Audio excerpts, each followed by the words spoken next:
नमस्कार साथियों, मैं रत्ना वोरा अहमदाबाद गुजरात से मेरे YouTube चैनल रत्ना वोरा बेबाक में आप सभी का बहुत बहुत स्वागत है। साथियों, जैसा कि मैंने इससे पहले अपने एक वीडियो के माध्यम से आपको बताया था कि मैं अंबेडकर कारवां के नाम से एक नई श्रृंखला मेरे YouTube चैनल रत्ना वोरा बेबाक पर शुरू करने जा रही हूँ।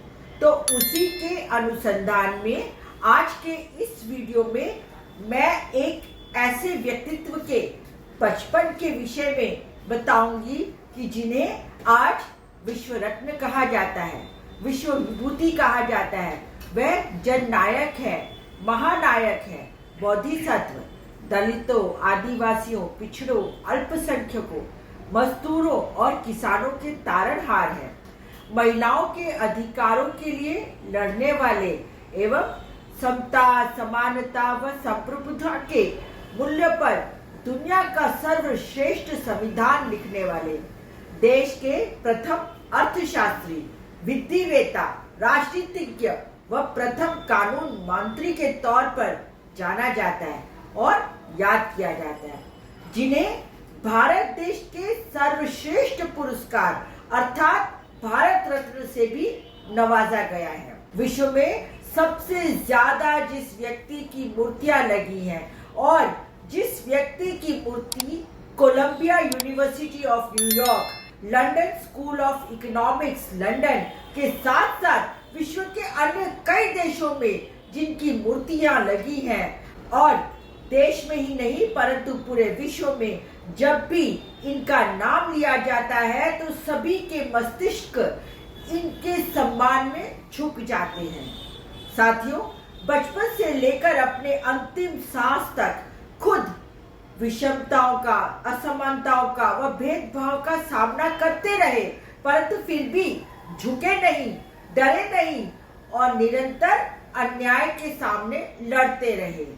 देश की बहुजन आबादी और आधी आबादी महिलाओं को न्याय दिलवाते रहे। जी हाँ, आप सही समझे, इस महान हस्ती का नाम है डॉक्टर भीमराव अंबेडकर। इनका जन्म 14 अप्रैल 1891 मध्य प्रदेश के महू शहर में हुआ था, जिन्हें भीमराव के नाम से पुकारा जाता था। भीमराव अपने माता पिता की 14वीं और आखिरी संतान थी। उनके पिता का नाम रामजी सकपाल और माँ का नाम भीमा भाई था। 14 भाई बहनों में से अंत में सिर्फ 2 भाई बलराम और आनंदराव और 2 बहनें मंजुला और तुलसी ही रह गए थे। साथियों, भीमराव के परिवार में उनकी बुआ मीराबाई भी उनके साथ ही रहती थी। भीमराव के पिता रामजी सकपाल मिलिट्री स्कूल में हेडमास्टर थे और 14 साल तक शिक्षक के रूप में पढ़ाने के बाद वह मेजर सूबेदार की पोस्ट से रिटायर हुए।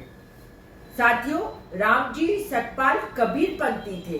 उनके परिवार में भजन, कीर्तन, कविता का पठन पाठन हुआ करता था और इस तरह धार्मिक, सात्विक, सौहार्दपूर्ण, सुखमय, शांतिमय वातावरण उनके घर में था।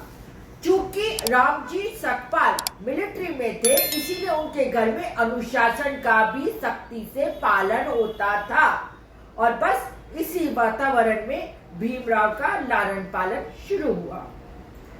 साथियों, भीमराव के पिता रिटायर्ड हुए तब भीमराव की उम्र मात्र 2 वर्ष की थी और रिटायरमेंट के बाद रामजी सकपाल महाराष्ट्र के सतारा जिले में जाकर बस गए और वहां उन्होंने नौकरी शुरू की। साथियों, जब भीमराव की आयु मात्र 6 वर्ष की थी तब उनके सर से उनकी मां की छाया मिट गई, अर्थात उनकी माता भीमाबाई का देहांत हो गया। इतनी छोटी उम्र में अपनी मां को खो देने का दर्द क्या होता है, ये भीमराव बखूबी जानते थे। दुख, पीड़ा और मुसीबत की इस घड़ी में भीमराव की बुआ मीराबाई ने अपने भाई को और अपने भाई के परिवार को संभाल लिया। साथियों, इस दौरान भीमराव की दोनों बहनें मंजुला और तुलसी की शादी हो चुकी थी, परंतु वह दोनों बहनें भी बारी बारी से आकर पिता और परिवार का ध्यान रखती थी। साथियों, भीमराव का जन्म महार परिवार में एक शूद्र जाति में हुआ था। बचपन से ही भीमराव को उनकी जाति की वजह से भेदभाव, सामाजिक बहिष्कार व असमानता का सामना करना पड़ा था। तो साथियों, आज के इस वीडियो में बस इतना ही। इसके बाद की अगली वीडियो में किस तरीके से भीमराव ने पढ़ाई की, मैट्रिक पास की और उस दौरान भीमराव को किन किन समस्याओं का सामना करना पड़ा, इस विषय पर मैं वीडियो बनाऊंगी। मैं अकेला ही चला था जानिबे मंजिल, मगर लोग साथ आते गए, कारवां बनता गया।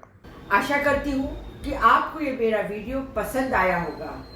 यदि आपको मेरा ये वीडियो पसंद आया हो तो मेरे YouTube चैनल रत्ना वोरा बेबाक को सब्सक्राइब कीजिए, ज़्यादा से ज़्यादा शेयर कीजिए और ज़्यादा से ज़्यादा लाइक कीजिए।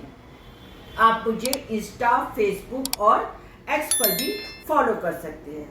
साथियों, आप जितना ज़्यादा शेयर करते हैं, लाइक करते हैं और ज़्यादा से ज़्यादा जब सब्सक्राइब करते हैं तो उससे हमें प्रेरणा मिलती है इसी तरह के नए नए वीडियो लेकर आपके बीच आने की, और साथ ही हमारी हौसला अफजाई भी होती है। तो बस फिर मिलती हूँ एक नई वीडियो के साथ, एक नई बात के साथ। तब तक के लिए नमस्कार।